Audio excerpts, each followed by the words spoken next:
Hi friends, teach met में आप सभी का स्वागत है। बीपीएससी प्रधान शिक्षक परीक्षा जो कि अब कुछ ही दिनों में होने वाली है, उसमें आज हम लोग डीएलएड विषय से संबंधित 75 क्वेश्चन सॉल्व करेंगे और ये हमारा प्रैक्टिस सेट 15 है। तो चलिए देखते हैं कि शिक्षण शास्त्र से संबंधित कौन कौन से क्वेश्चंस हैं और ये आपका पार्ट बी से संबंधित सेट है। हमारा पहला प्रश्न है कि मूल्यांकन का संज्ञानात्मक पक्ष किससे संबंधित है? ज्ञान से, बोध से, अनुप्रयोग से या फिर ऑप्शन डी ये सभी। इसका सही जवाब है ऑप्शन डी।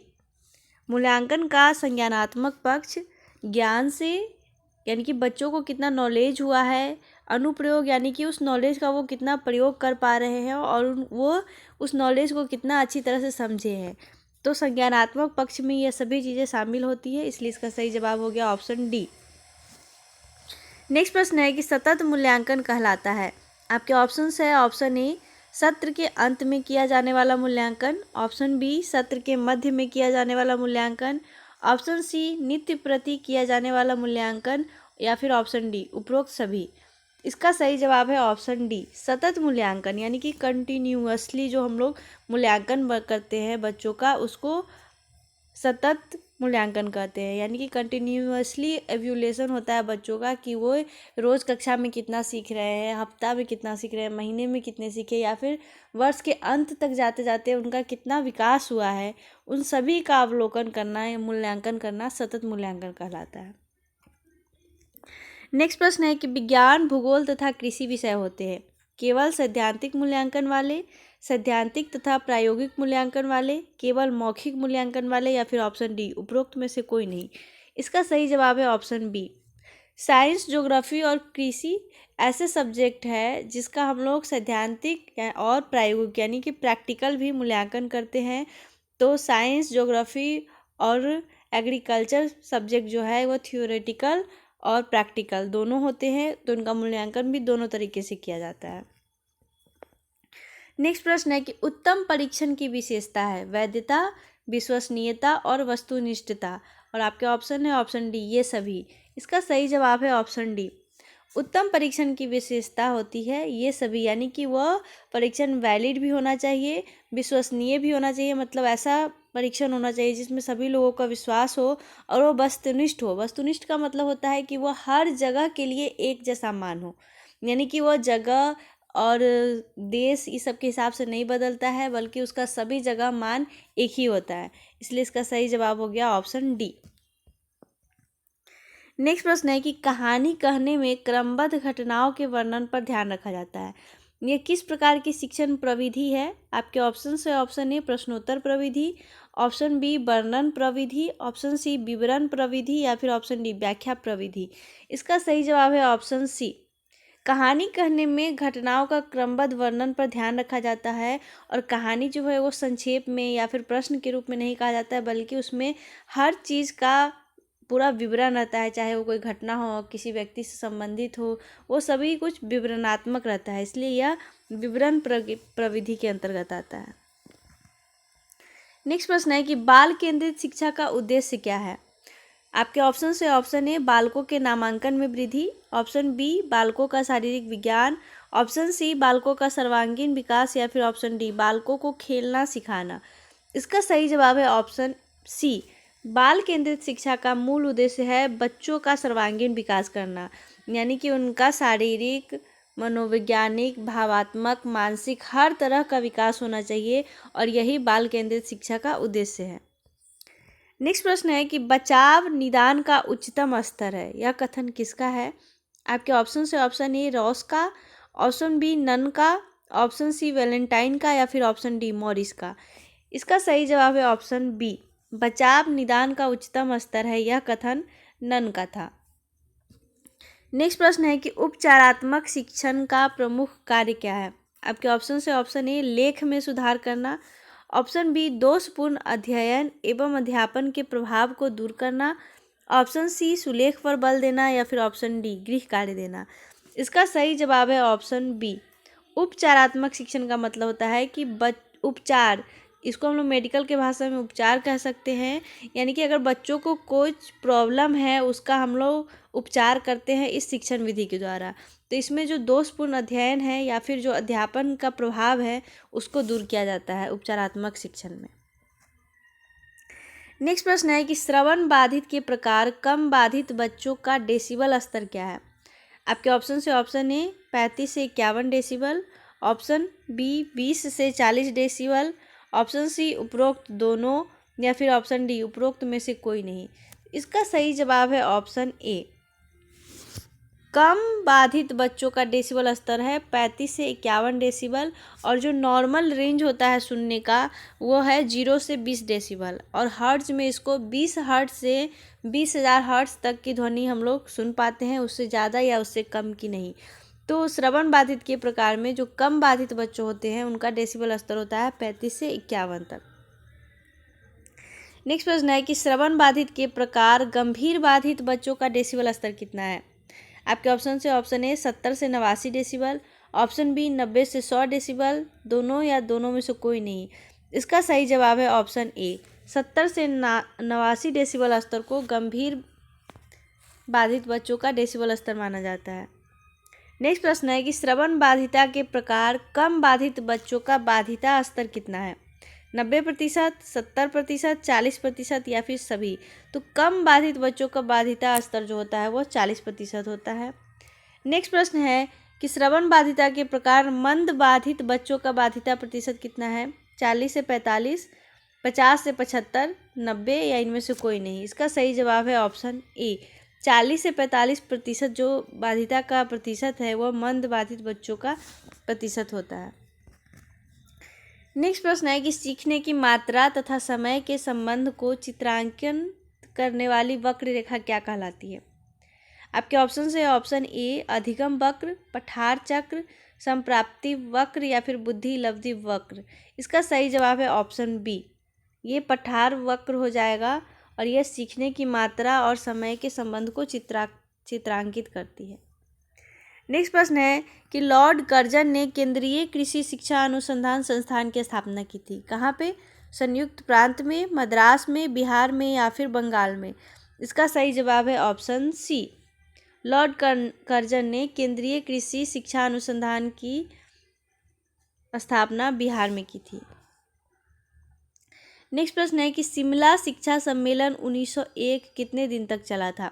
आपके ऑप्शन से option A 5, option B 10, option C 15 या फिर ऑप्शन डी 20। इसका सही जवाब है ऑप्शन सी, 15 दिनों तक शिमला शिक्षा सम्मेलन 1901 ईस्वी में चला था। नेक्स्ट प्रश्न है कि भारतीय विश्वविद्यालय आयोग 1902 में भारतीय सदस्य कितने थे। आपके ऑप्शन से option A 2, option B 4, option C 6 या फिर ऑप्शन डी 8। तो भारतीय विश्वविद्यालय आयोग जो कि 1902 में था उसमें मात्र 2 भारतीय सदस्य थे। भारत में केंद्रीय शिक्षा विभाग की स्थापना की थी किसने? चार्ल्स वुड ने, लॉर्ड कैनिंग ने, लॉर्ड रिपन ने या फिर ऑप्शन डी लॉर्ड कर्जन ने। इसका सही जवाब है ऑप्शन डी, लॉर्ड कर्जन ने केंद्रीय शिक्षा विभाग की स्थापना की थी। नेक्स्ट प्रश्न है कि लॉर्ड कर्जन ने केंद्रीय कृषि अनुसंधान संस्थान की स्थापना कहाँ की थी। आपके ऑप्शन से ऑप्शन ए संयुक्त प्रांत, option B Bihar, option C Bengal या फिर ऑप्शन डी मद्रास। तो यहाँ पे देखिए लॉर्ड कर्जन ने केंद्रीय कृषि अनुसंधान संस्थान की स्थापना मद्रास में की थी, और जो बिहार में कृषि अनुसंधान संस्थान था उनकी स्थापना किसी और ने की थी। नेक्स्ट प्रश्न है कि शिक्षा आयोग के अध्यक्ष कौन थे। आपके ऑप्शन से option A doctor K S. Kothari, option B doctor Sushri Madhuri Shah, option C doctor D S. Kothari या फिर option D doctor Hari Gautam. इसका सही जवाब है option C, doctor D S. Kothari जो थे वो शिक्षा आयोग के अध्यक्ष थे। और आप लोग कोठारी आयोग का नाम भी सुन चुके होंगे। तो कोठारी आयोग के मतलब अध्यक्ष, शिक्षा आयोग के अध्यक्ष डॉक्टर डी.एस. कोठारी थे, इसलिए इसका नाम में शॉर्टकट में कोठारी आयोग भी कर दिया गया, यानी कि ऑप्शन सी। नेक्स्ट प्रश्न है कि प्रगतिशील शिक्षा के संदर्भ में निम्नलिखित में से कौन सा कथन जॉन ड्यूबी के अनुसार समुचित है। आपके ऑप्शन से ऑप्शन ए कक्षा में विद्यार्थियों का निरीक्षण करना चाहिए न कि सुनना चाहिए, आपका ऑप्शन बी है बच्चों को मारना चाहिए। ऑप्शन सी विद्यार्थी को स्वयं ही सामाजिक समस्याओं को सुलझाने में सक्षम होना चाहिए, या फिर ऑप्शन डी उपरोक्त सभी। तो प्रगतिशील शिक्षा के संदर्भ में जॉन ड्यूवी का मानना था कि बच्चों को स्वयं ही सामाजिक समस्याओं को सुलझाने में सक्षम होना चाहिए, यानी कि ये जो सही जवाब हो जाएगा ऑप्शन सी। नेक्स्ट प्रश्न है कि अभिप्रेरणा की व्याख्या जन्मजात मूल प्रवृत्तियों के आधार पर की जा सकती है। ये किसका मानना था? मैकडूगल, स्किनर, नन या फिर फ्रायर। इसका सही जवाब है ऑप्शन ए। मैकडूगल के अनुसार अभिप्रेरणा की व्याख्या जन्मजात मूल प्रवृत्तियों के आधार पर की जाती है। नेक्स्ट प्रश्न है कि निम्न में से कौन सा जन्मजात प्रेरक नहीं है? भूख, प्यास, आदत या फिर नींद। तो देखिए, जन्मजात प्रेरक का मतलब होता है कि जो जन्म से हो। जैसे कि बच्चे जन्म लेते हैं तो उनको भूख लगती है, प्यास लगती है और नींद लगती है, लेकिन आदत बच्चों में नहीं होती। आदत जैसे जैसे वो बड़े होते हैं वैसे वैसे उनका डेवलप होता है, इसलिए इसका सही जवाब हो जाएगा ऑप्शन सी। हमारा नेक्स्ट प्रश्न है, वे कौन से बाह्य कारक हैं जो एक बालक को कक्षा में रुचि लेने से रोकते हैं? आपके ऑप्शन से ऑप्शन ए भावना और मनोभाव, ऑप्शन बी संस्कृति और प्रशिक्षण, ऑप्शन सी बालक का दृष्टिकोण, या फिर ऑप्शन डी लक्ष्य और प्रयोजन। इसका सही जवाब है ऑप्शन बी। बाह्य कारक में संस्कृति और प्रशिक्षण दोनों आते हैं जो बालक को कक्षा में रुचि लेने से रोकते हैं, और भावना और मनोभाव और बालक का दृष्टिकोण ये सब बच्चों के बाह्य कारक नहीं है बल्कि अंतः कारक है, इसलिए इसका सही जवाब हो गया ऑप्शन बी। नेक्स्ट प्रश्न है कि आप अनपढ़ माता पिता के बच्चों को अंग्रेजी सिखाना चाहते हैं, तो आप बच्चे से अंग्रेजी में बात करेंगे, आप बच्चे को अंग्रेजी में बोलने को मजबूर करेंगे, आप बच्चे को मातृभाषा में बोलने से रोकेंगे, या फिर ऑप्शन डी आप उसे माध्यम भाषा की सहायता से अंग्रेजी सिखाने का प्रयास करेंगे। इसका सही जवाब है ऑप्शन डी। बच्चे को अंग्रेजी सिखाने के लिए हम उसको मातृभाषा में बोलने से नहीं रोकेंगे, ना ही बच्चे को अंग्रेजी में बोलने के लिए मजबूर करेंगे, और ना ही सिर्फ अपने अंग्रेजी में बात करेंगे। अगर ऐसा करेंगे तो बच्चा और अंदर से डर जाएगा और उसको जो आते रहेगा वो भी नहीं बोल पाएगा। इसलिए हमें बच्चे को अंग्रेजी सिखाने के लिए उसे माध्यम भाषा की सहायता से सिखाने का प्रयास करना चाहिए ताकि वो अच्छी तरह से सीख पाए, इसलिए इसका सही जवाब हो जाएगा ऑप्शन डी।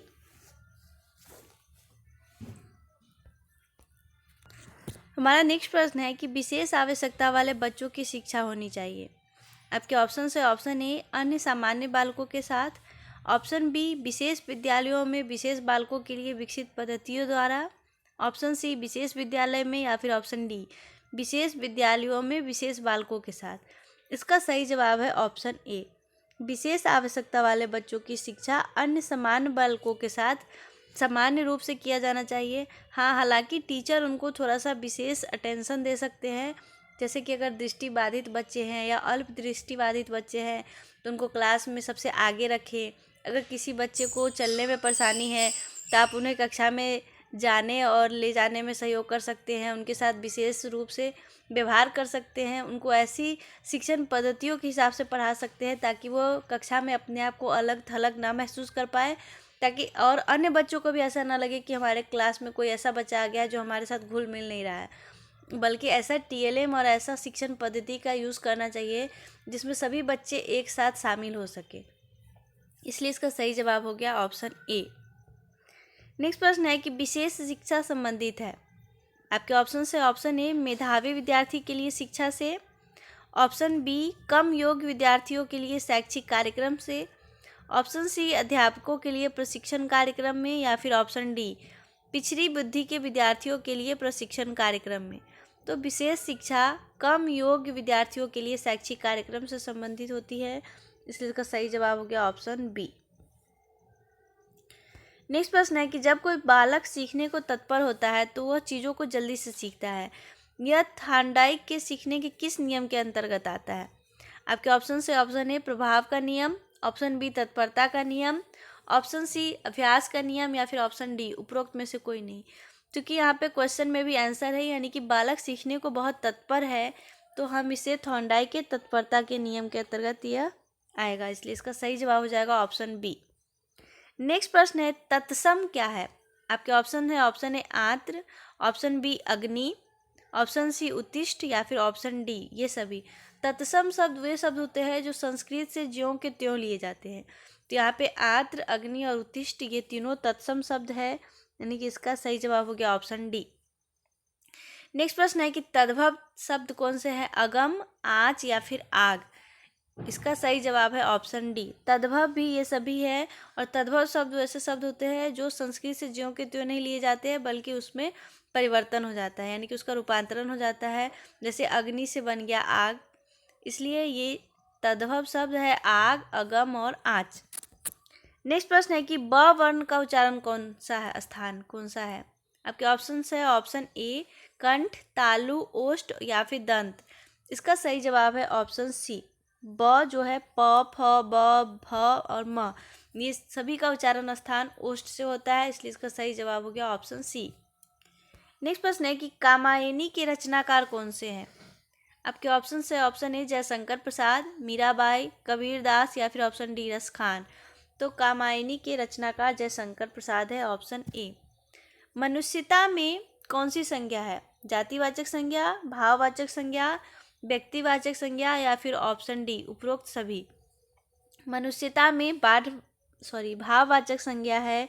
मनुष्यता, बुढ़ापा, ये सभी से भाव का बोध होता है, इसलिए ये भाववाचक संज्ञा है। नेक्स्ट प्रश्न है कि पर्वत क्या है? जातिवाचक संज्ञा, व्यक्तिवाचक संज्ञा, भाववाचक संज्ञा या फिर ऑप्शन डी उपरोक्त में से कोई नहीं। तो पर्वत जो है वो जातिवाचक संज्ञा है, यानी कि ऑप्शन ए। भाषा की इकाई क्या होती है? लिपि, व्याकरण, ध्वनि या फिर समास। इसका सही जवाब है ऑप्शन सी। भाषा की जो इकाई है वो ध्वनि होती है। नेक्स्ट प्रश्न है कि किसका कथन है व्यक्ति के व्यवहार का समूचा सार ही उसका व्यक्तित्व है? वुडवर्थ का, फ्रॉयड का, मार्टन का या फिर यूंग का। इसका सही जवाब है ऑप्शन ए। यह कथन वुडवर्थ का था। मनोविश्लेषणात्मक दृष्टिकोण के जन्मदाता कौन है? फ्रायड, यूंग, जॉन डूबी या फिर ऑप्शन डी वारेन। इसका सही जवाब है ऑप्शन ए। फ्रायड जो है वो मनोविश्लेषणात्मक पद्धति या दृष्टिकोण के जन्मदाता है।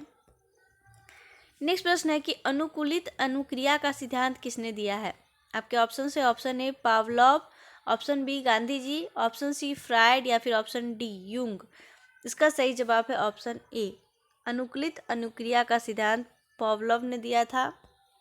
मूल्यांकन हेतु प्रश्नों के प्रकार कौन से हैं? वस्तुनिष्ठ प्रश्न, अति लघु उत्तरीय एवं लघु उत्तरीय प्रश्न, दीर्घ उत्तरीय प्रश्न या फिर ऑप्शन डी उपरोक्त सभी। तो इसका सही जवाब है ऑप्शन डी। मूल्यांकन में इन सभी प्रकार के प्रश्न पूछे जा सकते हैं। क्रियात्मक शोध के कितने चरण होते हैं? एक्शन रिसर्च के ऑप्शन ए 1, बी 7, सी 6 या फिर ऑप्शन डी 8। इसका सही जवाब है ऑप्शन बी। क्रियात्मक शोध के कुल 7 चरण होते हैं, यानी कि पहले इसमें समस्या का पता लगाया जाता है, फिर उसका उद्देश्य तैयार किया जाता है, फिर उसमें शोध करते हैं, फिर सबसे लास्ट में उसका निष्कर्षण निराकरण होता है कि हमारा क्रियात्मक शोध कितना सफल हुआ और कितना असफल हुआ। तो इसमें कुल टोटल 7 चरण होते हैं। नेक्स्ट प्रश्न है कि परिकल्पना कितने प्रकार की होती है? 2, 3, 4 या फिर 7। इसका सही जवाब है ऑप्शन डी। परिकल्पना 7 प्रकार की होती है। नवाचार क्या है? शिक्षा में नित्य नवीन परिवर्तन, शिक्षा में कोई परिवर्तन नहीं, दोनों या फिर ऑप्शन डी उपरोक्त में से कोई नहीं। तो ये नाम से यह स्पष्ट है, नवाचार, यानी कि शिक्षा में नित्य नई परिवर्तन जो होती है उसको हम लोग नवाचार मानते हैं, ऑप्शन ए। मानवीय प्रबंधन के कितने घटक होते हैं? 3, 4, 5 या 6। तो मानवीय प्रबंधन के 3 घटक है। ग्राम शिक्षा समिति का सदस्य सचिव होता है कौन? आपके ऑप्शन से ऑप्शन ए ग्राम प्रधान, option B BDC, option C प्रधानाध्यापक या फिर ऑप्शन डी इनमें से कोई नहीं। तो ग्राम शिक्षा समिति का सदस्य सचिव प्रधानाध्यापक होते हैं, ऑप्शन सी। और ग्राम शिक्षा समिति का अध्यक्ष कौन होता है? ग्राम प्रधान, BDC, प्रधानाध्यापक या फिर ऑप्शन डी उपरोक्त में से कोई नहीं। इसका सही जवाब है ऑप्शन ए। अध्यक्ष जो होता है वो वार्ड सदस्य होता है। और यहाँ पे मुझे क्वेश्चन में या फिर ऑप्शन में कुछ कन्फ्यूज़न लग रहा है, क्योंकि ग्राम शिक्षा समिति का जो सचिव होता है वो तो उस शिक्षा समिति के सभी महिला लोग मिलके उसमें चुनाव करते हैं, जिसको सबसे ज़्यादा वोट मिलता है वही सचिव बनता है। चूँकि यहाँ पे ऑप्शन में नहीं है इसलिए यहाँ पे ऑप्शन में प्रधानाध्यापक मान लेते हैं, ऑप्शन सी। और ये ग्राम शिक्षा समिति का अध्यक्ष ग्राम प्रधान। नेक्स्ट प्रश्न है कि विद्यालय प्रबंधन के अंतर्गत कितने साधनों का समन्वयन है। आपके ऑप्शन है option A 3, option B 4, option C 5 या फिर ऑप्शन डी 6। इसका सही जवाब है ऑप्शन ए 3। नेक्स्ट प्रश्न है कि विशिष्ट व्यक्ति ऐसा व्यक्ति है जिसकी शारीरिक, मानसिक, बुद्धि, इंद्रिया और मांसपेशियों की क्षमताएं अनोखी है। यह कथन किसका है। आपके ऑप्शन है option A Crow and Crow, Heward, Kirk या फिर option D Hewett and Forness. इसका सही जवाब है option D Hewett and Forness का यह मानना था। नेक्स्ट प्रश्न है कि परामर्श का उद्देश्य आत्म परिचय या आत्मबोध है। यह कथन किसका है। रूथ स्ट्रंग का, रोलोम का, इंसमूर का या फिर ऑप्शन डी जोन्स का। इसका सही जवाब है ऑप्शन ए, यह रूथ स्ट्रंग का कथन था। नेक्स्ट प्रश्न है कि स्वास्थ्य निर्देशन किससे संबंधित है। स्वास्थ्य सुरक्षा से, ज्ञान अर्जन से, सामाजिक संबंधों से या फिर ऑप्शन डी विभिन्न व्यवसायों से। तो स्वास्थ्य निर्देशन जो है वह स्वास्थ्य सुरक्षा से संबंधित होता है, ऑप्शन ए। नेक्स्ट प्रश्न है कि मंडलीय मनोविज्ञान केंद्र कहाँ स्थित है। आगरा में, दिल्ली में, लखनऊ में या फिर कानपुर में। तो मंडलीय मनोविज्ञान केंद्र आगरा में स्थित है, ऑप्शन ए। नेक्स्ट प्रश्न है कि विकलांग शिक्षा के मुख्य आधार क्या है। आपके ऑप्शन है ऑप्शन ए शारीरिक विकलांगता, ऑप्शन बी आवेगात्मक विकलांगता, ऑप्शन सी मानसिक विकलांगता या फिर ऑप्शन डी उपरोक्त सभी। तो विकलांग शिक्षा के आधार में ये सभी आते हैं, यानी कि अगर कोई बच्चा शारीरिक रूप से विकलांग है, मानसिक रूप से विकलांग है या फिर भावात्मक रूप से यानी कि आवेगात्मक रूप से विकलांग है, तो ये सभी विकलांग शिक्षा के आधार के अंतर्गत आएंगे। शिक्षा आयोग के अध्यक्ष थे doctor K S. Kothari, doctor Sushri Madhuri Shah, doctor D S. Kothari या फिर option D doctor Hari Gautam. तो शिक्षा आयोग के अध्यक्ष डॉक्टर डी.एस. कोठारी थे, ऑप्शन सी। नेक्स्ट प्रश्न है कि आदर्शवादी इस बात का संकेत देते हैं कि संसार को समझने के लिए मन अथवा मस्तिष्क सर्वोपरि है। यह कथन किसका है। सुकरात का, हेंडरसन का, ब्रूबेकर का या फिर ऑप्शन डी रस्क का। यह कथन ब्रूबेकर का था, ऑप्शन सी। आदर्शवादी फ्रॉवेल ने शिक्षण में किस विधि को अपनाने पर बल दिया था। आगमन विधि, खेल विधि, निगमन विधि या फिर संवाद विधि। इसका सही जवाब है ऑप्शन बी, फ्रॉवेल ने शिक्षण में खेल विधि को अपनाने पर बल दिया था। आदर्शवादी किसको महत्व देते हैं। जड़ प्रकृति की अपेक्षा मनुष्य को, भौतिक से अधिक आध्यात्मिक जगत को, वस्तु की अपेक्षा विचार को या फिर सभी को।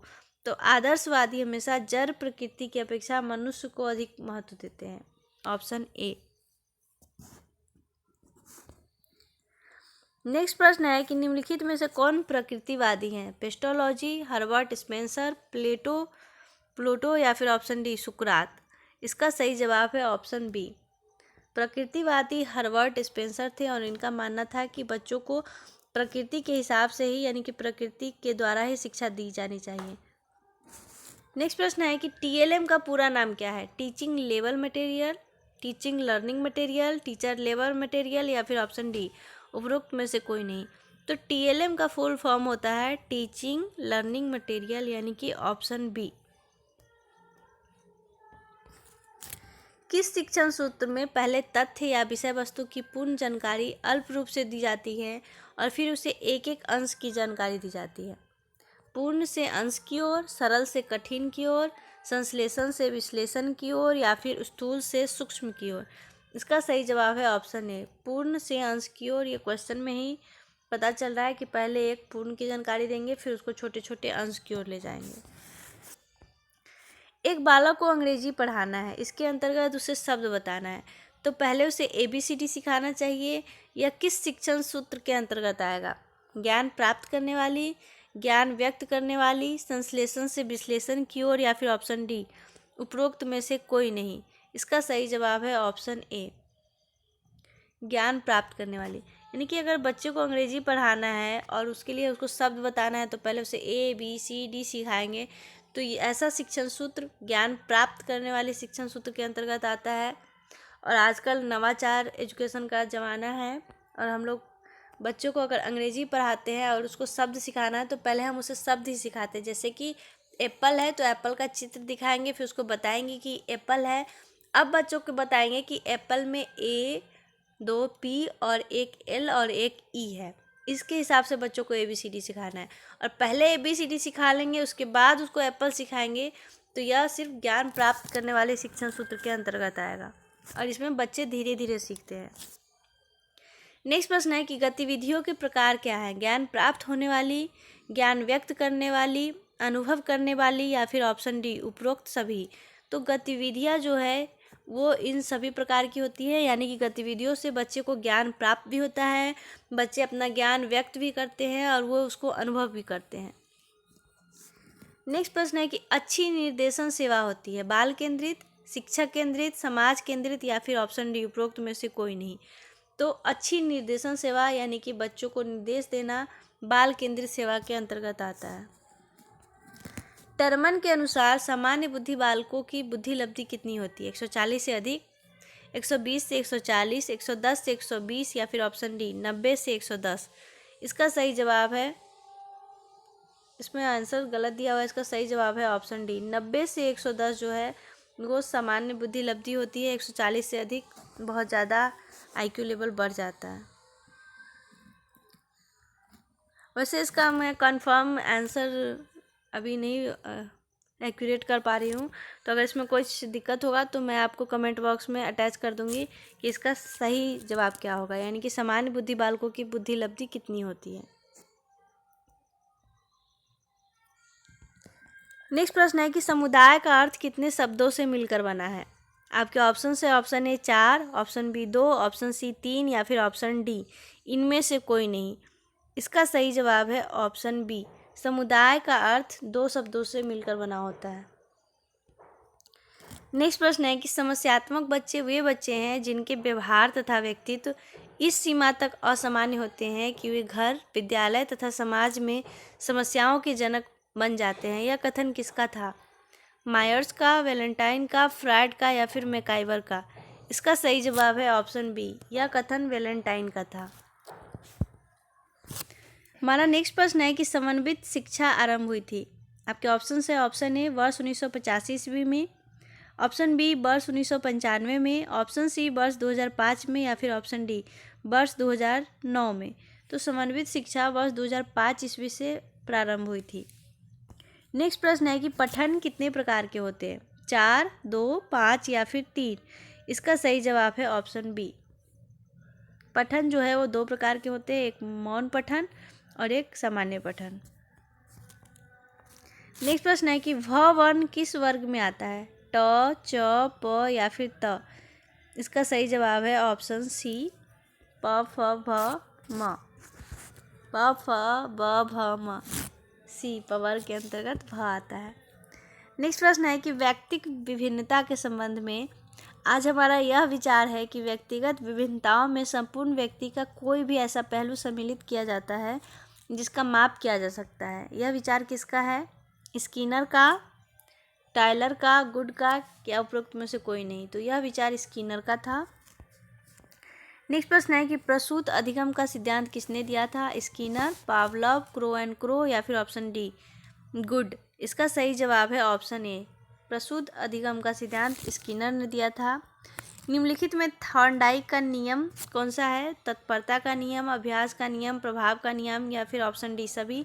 तो थॉर्नडाइक ने इन सभी नियम दिए हुए हैं, यानी कि ऑप्शन डी इसका सही जवाब हो जाएगा। वाटसन ने कितने संवेग बताए हैं? 3, 2, 4 या 5? इसका सही जवाब है ऑप्शन ए, वाटसन ने 3 संवेग बताए हैं। वाटसन ने कौन से संवेग बताए हैं? आपके ऑप्शन से ऑप्शन ए भय, क्रोध, प्यार या फिर ऑप्शन डी ये सभी? इसका सही जवाब है ऑप्शन डी, वाटसन के अनुसार 3 संवेग है और वह है भय, क्रोध और प्यार। निम्नलिखित में से शुद्ध शब्द को पहचानना है। आप लोग यहाँ पे देख सकते हैं अंताक्षरी लिखा हुआ है, इसमें से कौन सही है? तो इसमें से ऑप्शन बी सही है, अंताक्षरी को हम लोग ऐसे लिखते हैं। नेक्स्ट प्रश्न है कि पठन की प्रक्रिया में उचित आरोह अवरोह का समावेश न होने का प्रमुख कारण क्या है? शीघ्रता से पठन, भाव को समझकर न पढ़ना, अधिक तेज आवाज में पढ़ना, या फिर ऑप्शन डी उपरोक्त सभी। इसका सही जवाब है ऑप्शन डी। पठन की प्रक्रिया में उचित आरोह अवरोह का समावेश न होने का ये सभी रीजन हो सकते हैं, यानी कि बहुत जल्दी से पढ़ना, भाव को नहीं समझना, या फिर अधिक तेज आवाज में पढ़ने से आरोह अवरोह का समावेश नहीं हो पाता। नेक्स्ट प्रश्न है कि लिखित भाषा के ध्वन्यात्मक पठन को कहते हैं सस्वर पठन, मौन पठन, उपरोक्त दोनों, या फिर ऑप्शन डी उपरोक्त में से कोई नहीं। इसका सही जवाब है ऑप्शन ए। ध्वन्यात्मक पठन यानी कि जिसमें आवाज़ बाहर आती है उसको सस्वर पठन, और जिसको हम लोग चुप होकर पढ़ते हैं यानी कि जिसमें मुंह से कोई आवाज़ नहीं निकलती है उसको मौन पठन कहते हैं। और पठन के यही दोनों प्रकार है, सस्वर पठन और मौन पठन। नेक्स्ट प्रश्न है कि वाक्य में कौन से गुण होते हैं, सार्थकता, क्रमबद्धता, दोनों, या फिर ऑप्शन डी दोनों में से कोई नहीं। इसका सही जवाब है ऑप्शन सी, यानी कि वाक्य वही होगा जिसका कोई सार्थक यानी कि उसमें सार्थकता होगी और वो क्रमबद्धता होगी, यानी कि इसको उधर उधर करके लिखेंगे तो वह एक सार्थक वाक्य नहीं होगा, और क्रमबद्ध नहीं होगा तो वो वाक्य नहीं बन पाएगा। जैसे कि आप कोई भी वाक्य ले सकते हैं, जैसे राम घर जाता है, तो ये सार्थक भी है और क्रमबद्ध भी है। अगर इसको लिखते हैं घर जाता है राम है, तो ये उल्टा पुल्टा हो जाएगा। इसी के साथ हमारा आज का सेशन समाप्त होता है। आप लोग कमेंट बॉक्स में ज़रूर बताएं आपको 75 में से कितने मार्क्स आए हैं। Thank you so much.